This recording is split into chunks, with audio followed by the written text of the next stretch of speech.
यहाँ शिफ्ट कर लें जहाँ तो लतीफ़ पे। अच्छा अच्छा, तो ये यहाँ पंखा बना रहे हो उसका? हाँ हैं? मैं बोला सब कुछ कर दूँ, उसे आपको वहाँ जाके लगाना। अच्छा अच्छा, हाँ, ये सही है। अच्छा यार, वो पंखा देख के क्या वो याद आया, वीडियो क्यों बना रहे हो? ये तो इससे मैं सीख रहा हूँ बोलो। कार लगाना दुनिया का हर काम सीख ले।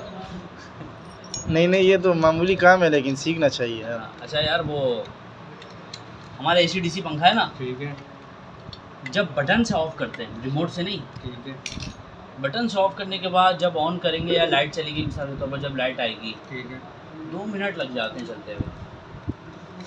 चल नहीं रहा 2 मिनट के बाद चल रहा है, हाँ। सही है। और रिमोट से बंद करो, फ़ौरन खुलेगा, फ़ौरन बंद होगा। बटन से टाइम लेगा।